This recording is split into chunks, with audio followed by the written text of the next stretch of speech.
Running Point is on Netflix. The star, I'm going to say he's the star. Fabrizio Guido's here, my guy. Man. What up, bro? Cruz Show. Welcome to the show, brother. Man. How are you, man? I'm excited, bro. It's been... You're excited? Yes. It's always good to be here. This is my first time in studio with y'all because the that's last right. time it was like through Zoom because of the pandemic. So finally right? we're in the flesh. I'm feeling good, bro. The response to the show has been amazing. Part of that has been people's reaction to it. So you can imagine just like going out, people are just showing so much love, man. It's really made it very, very special. Yeah, man. Your character, Jackie Moreno, is a love child, right? Finds out through a letter that his mom left behind, right? That you're a part of the family, right? And the show is basically loosely based on Jeannie Buss, who's an executive producer. Jeannie, love Jeannie. Jeannie Buss is executive producer of the show, right? So any notes from like the boss? From Jeannie? Yeah. I'll tell you what, no notes. I remember I went in and this is Jeannie's mentality. I love Jeannie. I went in, I went to a party or something. I saw Jeannie. The show had already been cranking. It was our rap party. Jeannie's there. I'm like, hey, like, I'm so glad I'm on this show. She's like, we absolutely love you. I'm like, yeah, because I was on a Netflix show before. I think that helped. She goes, it didn't.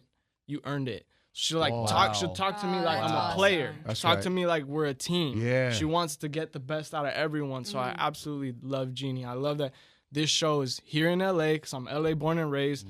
And just the fact that we're going to do our season 2, right? Again, here in LA. Yeah. And it's uplifting the economy here in our own city. We get to stay. The show is about LA. It's the best. 100%. Yeah. And that's something that I really enjoyed, like, watching the show was, like, anytime they showed a local spot, I was like, bro, I know where that is. Or I know. Feels like home, right? Yeah, I was just like, that's where I grew up. Yeah. It's really dope. I see, like, the city, like, every time it comes up, like, downtown or something, it makes me want to shed a tear, bro. Right? Every time. You grew up, or actually, you were born in Montebello? Yeah, I was born in Montebello. And then lived all I lived all over. I moved Yeah. around a lot as a kid. I feel like that's one of the best things that could ever happen to me. I feel like at times it felt like, dang, okay, I got to pick up my stuff and move around. But, like, honestly, I got to know so many people in so many sides of the city, and just the minor differences. You learn that Boyle Heights is not East LA. You learn all these certain things that people are proud of their own,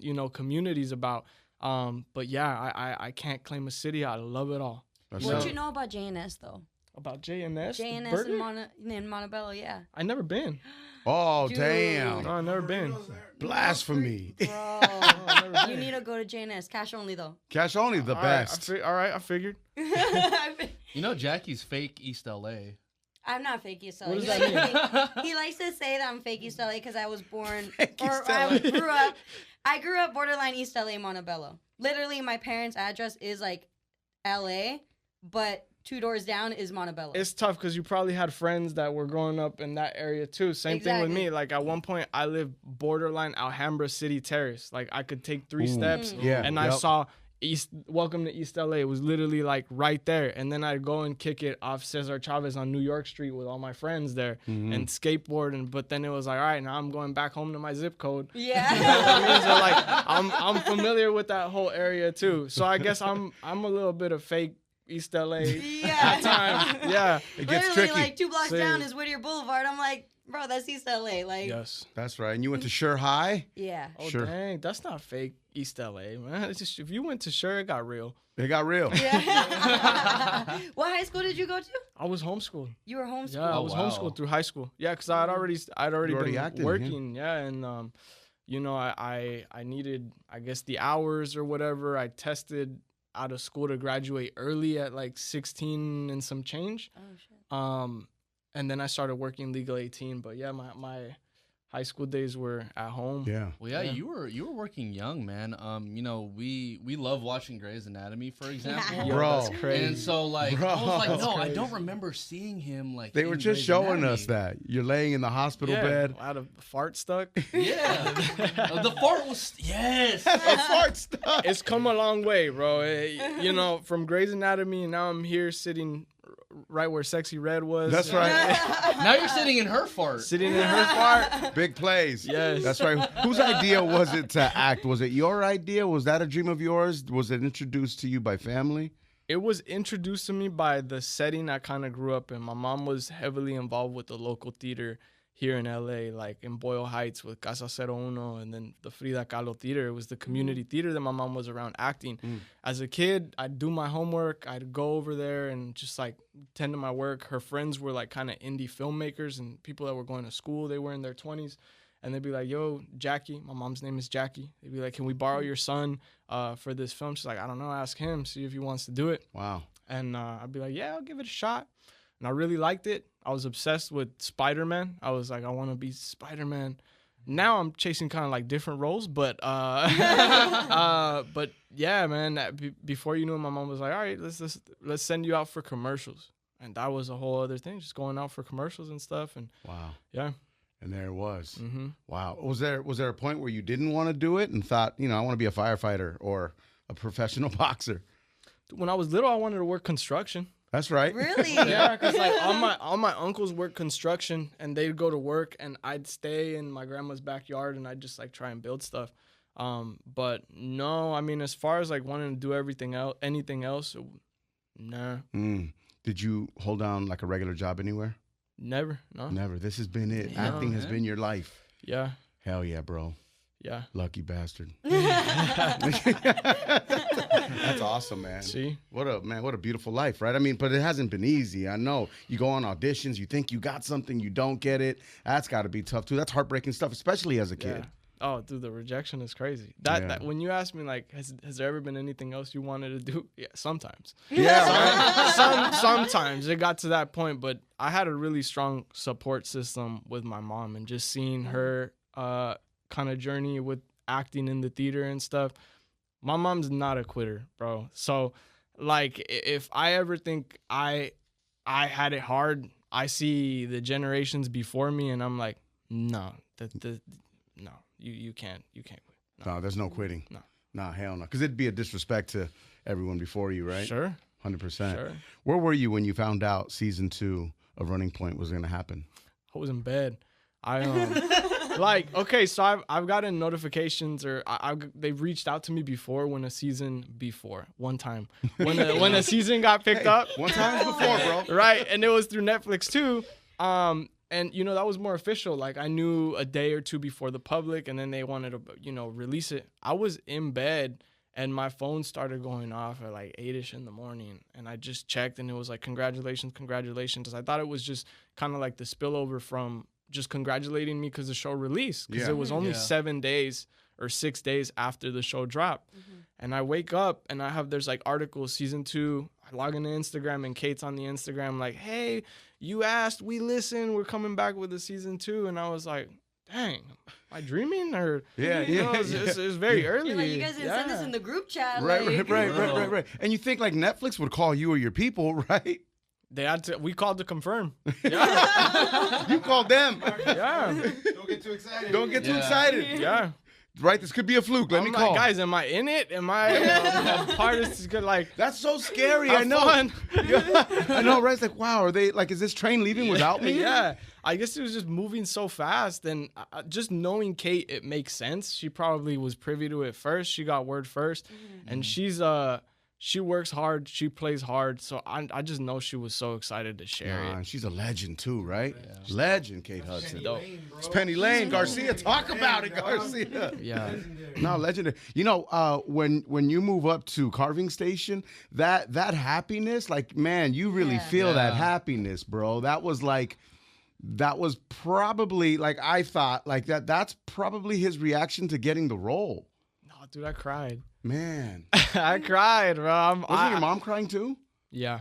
Yeah, bro, I get emotional like every time something like that, because it's just like you just keep your head down and you do so much work, and then it's like, all right, that's the result. Like, okay, we got this, and it felt really good, because I absolutely love this character and everything about this series.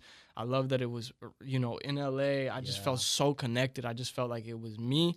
I was giving it my all, man, and when I found out I got it, it was just like, finally I can celebrate. Well, even like in the show, right? Like when you ended up like moving up like the ladder, it really felt like, man, like anybody, like no matter who you are, it felt like you could just start like with a company and just work your way up, as long as you like just want to do it as long as you figure it out. Like, Mm. it genuinely made me happy watching you as your character be like, yo, like, you really fucking got it. That's dope shit. There's something to that, right? Like acting, when people can root for a character, you've really hit it there. Yeah, I think Jackie has a lot that you can root for. I think Jackie represents kind of like the average fan. And by average, I don't mean that as a knock. I mean it in the best way. It's like an everyday kind of person. I also think Jackie just has that dog in him. When they asked him, like, can you carve meat? Like you said, he lied and was like, yeah, I can. Yeah. So now that Jackie's in the assistant position and, you know, trying to bring in new ideas and just recognizes the fan experience on his end that I guess the siblings can't because they're, you know, in that those executive positions. Yeah. Jackie's trying to bring that to the table. Yeah, it's crazy. Like, you find out one of them's a crackhead. Like, yo, this is crazy. Yeah.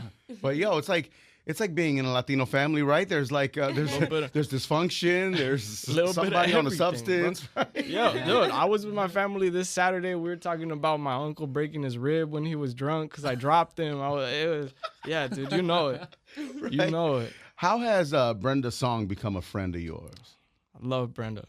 Brenda is amazing. I mean, I wasn't all too invested in sports before the show, specifically basketball, so I kind of had to do my homework, and Brenda served as a guide because Brenda's obsessed with basketball. She even has like a championship ring. She was already tight with Jeannie. Yeah.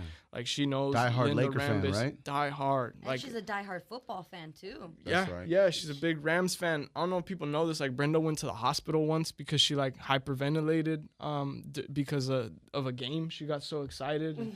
Yeah, so she went. She's a fan. She's a fan for real. So, you know, she was giving me all sorts of like advice on trades and just keeping me in on the loop. On top of just being the sweetest human being ever. On top of just like being a big sis and just asking me how I'm doing, talking about life, asking her about career stuff. Brenda has just been so kind. Man, that's awesome to hear. Yeah. What did you learn when you studied? Like, would you study the Lakers franchise or just the NBA, or what did you study when you said you kind of got into the sports for the role? I slowly just went into watching the games, learning the players. I started with the Lakers, and then that kind of branched out into the history of players before, right? And I'm still doing my homework. I still don't know because keep in mind, Jackie loves the Waves, or Jackie would love the Lakers, let's say, but he's not a historian on sports, right? So I don't play a sports historian, but I am trying to get well versed in that world. Yeah. Man. Ton of documentaries, a ton of like all the Netflix basketball documentaries, so good. Yeah, so I'm like, Going for Gold is on Netflix. Yes. Yeah, there's a lot of legendary that. Stories that are told, and a lot of work ethic that should be studied from these players, right? Yes. Did you gravitate towards like a favorite player, you know, just now becoming a fan of the sport? Ooh, right now, man, I you know, obviously the Kobe air is so strong, dude, and you know, just getting to talk to Jeannie and Jeannie having a passion for Kobe and showing me the pictures of, you know, the statues or just plans that they have, that and the love for that, or even watching Brenda's love and how loved Kobe is that's been amazing. I can't deny that. Also reading and watching documentaries on the whatever Mamba mentality, that stuff like that. Like, how can you not love that? Yeah. As an actor, you're studying that behavior. You're studying that body language that they have and the passion, I guess, for the game, right? Yeah. To I guess internalize it. I think it's just to feel, yes, internalize, but to feel like you're showing up with the history of something, the love for something. I feel love has to be, at least love for a team is rooted in kind of story. You know what I mean? Yeah, so man. You have to know a little bit of that. Man, if you ever need, like, Garcia could help you out, man. A sports dude. Like, if you ever need someone on set, bro, he's the guy, honestly. Hey, I got... Be a consultant. Jeff, Yeah. I got Consultant. For Takis. I got your number, Jeff, for sure. Nah, for real, if you have any questions, he'll help you out. You know, he's our producer, but he's also a good friend, and he just, you know, when it comes to sports, especially basketball, he's right there. His son's playing in Italy soon, graduating from high school and headed out to Italy. Congrats to your son. Thank you, man. Yes. I spent a lot of time around that team. I was really lucky, man. He spent a lot of time around Kobe and the Lakers. Yeah, covering, when that was my predominant job. It was a blessing. I'll never forget it. Imagine that. Man. That's He's being humble. amazing. Listen, he has pictures of Kobe holding up his kids. How beautiful is that? Yeah. I would walk by Jeannie. Her seats are on that corner right there, and I would walk by her all the time. Coming out of the tunnel, walk by her all the time. Right. It's always interesting who she would kick it with. You know, Always, who she always. would have, like, Yeah. it's interesting, but I never really got to talk because when I'm there, I'm working. At work. It's very specific. You Yes. can't mingle and Yes. Yeah. unless they're cool with you, like unless they come up to you. Yeah. Yeah. Dude, if I have questions, I'll shoot them your way. But I feel like more so than questions is just the guidance of, hey, I think you should go here. I think you should know this. That's that it. might not That's be it. an area. That's the hard part. It's kind of like trying to do something without necessarily going to a college, right? Because college has all the curriculum set for you. You just tap in every day. It's already set. But when you're trying to navigate it by yourself, you really rely on the people around you to guide you. Guidance is everything. What's up, Jack? Something that I love about your character is that it just feels like you're playing yourself. Like it just feels like, and that's like what. Yeah. Like it really. You know who's feels playing themselves is Chet Hanks. That he's respectfully is playing himself. Yo, he's also an animal too. But like, I just feel like seeing you talk, and I'm just like, bro, I feel like he's just not even going off a script. Like he's just, this is how he would literally respond. You know what? It's very scripted. At times, mostly every take we do a little bit of improv once we're done with what we've had to say, right? I did pull a lot from my own life to bring to this character. I feel like Jackie is definitely has an influence of me, different parts of me that is I have to be so responsible. I have to be so disciplined. I'm always in this constant state of having to do what I have to do as opposed to what I want to do. And Jackie was me getting to do everything he wanted to do. It was a little less responsibility. It was kind of having like Jackie was just given the world, right? And is going to enjoy it. And sometimes because of your responsibilities, you don't get the shot to enjoy things as much as you should. Right. So yeah, Jackie's very freeing. Jackie's dope. Thank you. I appreciate that. You're going to use that as a drop? Yeah, I'm going to use that as a drop. He wasn't talking about his character. He was talking about me. Talking about me, actually. Well, did this Jackie ever tell you about the cryzy like name thing? She was filling me in. She was filling that's me right, in on the over FaceTime. FaceTime. Yeah. On the FaceTime call. My niece's name is Isla.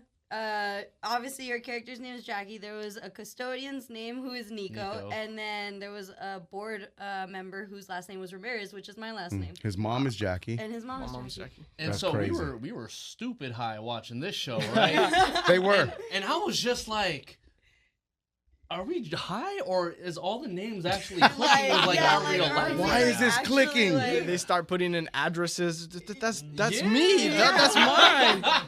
What are you? I just had lunch there. Do 23andMe. I bet you guys are related low key somehow. Probably. Some point we got At some At some point. I At think some all Latinos are low key. Yeah. There was a lot going on. Yes.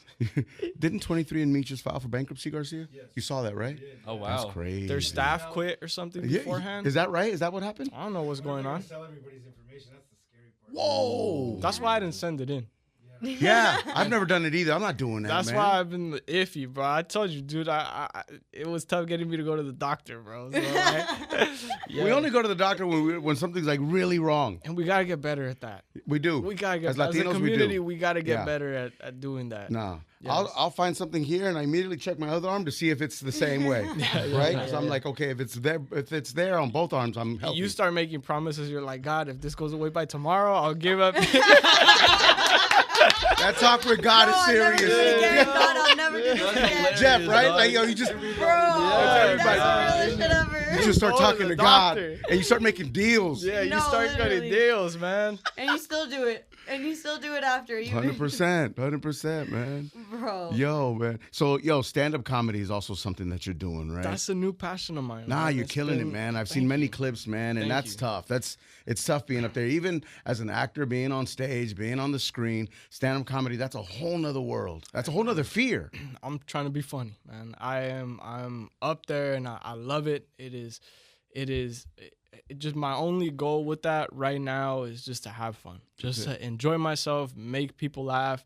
I've been very fortunate with the shows I've been able to do and the turnout of people coming out, and I'm still in my baby stages. I'm just getting started, but You doing open mics and stuff? yeah, absolutely, bro. I pull up to everything and anything. I'm gonna name drop, but you know, people know me from Iglesias. I feel like people know that I know Gabe, and Gabe is the one that introduced me to stand up. He put me on stage. I didn't know I wanted to do stand up all so much. I was just at one of the parties. He was like, Fab, you know, open up for me. I was like, bro, I don't do stand up. He was like, just come up with 5 minutes, do it. And that day changed my life, man. And yeah, after doing stand up for the first time, I was hooked. I loved it. So it's been really, really a cool journey. Wow. And Gabe told me, go and do every show you can. He goes, everything. Yeah, don't cherry pick. He goes, do quinceañeras, dog. Do any and every show you in the can. back of pickup trucks with a speaker, whatever you got to do. Yes, that's real. And you're doing it. You're going for it. Yeah. Yo, Fab, who would you say is like your Mount Rushmore of comedians? Gabriel, for sure. I don't just say that because I was, you know, on a show with Gabriel. Like come on. Yes, he's a giant. I actually was introduced to like comedy itself through Gabriel. I remember being like 8 years old, flipping through channels at a hotel in San Diego, and Comedy Central popped up, and I just remember I see this big man doing voices, and I was hooked. Oh my God. I watched his entire special, and I was like, what is this? And it never occurred to me that I could do it. I was like, wow, how is he just talking and so funny? And I didn't know a little more work went into this. But Gabriel, for sure. I've become a huge fan of Freddie Prinze. That's a career that I feel got cut short, unfortunately, but I love Freddie's style. I love Freddie was doing, you know, this is a very long time ago. Yeah. I'll watch Chappelle any day, man. Amen. Any day. Hell yeah. Dang, the fourth spot. These are not ranked at all, by the way. I could go on and on, but just off the top, right? Someone new or someone more seasoned? Lopez was really formative, man. I gotta acknowledge Lopez is he really did a lot. He's a beast. Yeah. A beast, bro. Yeah. All those comedians, I mean, look at them. You know what I mean? They are the top. They're at the top, man. And comedy is so sad. It's funny. It's crazy, right? It really is. Like, you really got to tap into, you know, your loneliness, I think, and what's wrong with you in a sense. Yeah, we're all outcasts. 100%. Yeah. I don't remember. I think it was like Jimmy Carr that said this. Like, you're in a room full of people and you're the only one looking the opposite way. Wow. You know? Yeah. True, man. A lot of outcasts. 100%, right? But we have to embrace it. Sure. And turn it into a superpower, I think, bro. No, honestly. Sure. Yo, bro, congratulations. Hey, Jay Cruz, thank you. Man, we appreciate the time, man. I'd love to be here, man. Nah, for real, man. I know it was crazy. We had you on FaceTime and Jackie went crazy. You screamed. I screamed. Yo, she screamed. That was so funny. That was just like, because I thought he was like FaceTiming his son. He normally FaceTimes his sons, and then I was about to say hi, and then I go, like, caught her off guard. Real yeah, quick. no, literally. We have the same name and family. And answering the FaceTime is like, yo, like that's very cool of you to do. And he was driving. And you were driving. Well, parked. All right, put me on blast. Why don't you? Yeah. And he wasn't wearing a seatbelt. Yeah. And he didn't have car insurance. You know, Jay Cruz calls. You gotta answer. That's the city man, calling. I appreciate that. Thank you, man. Running Point on Netflix. Fabrizio, thank you very much, brother. We appreciate it. Let's go. Cruise Show, Real 92.3.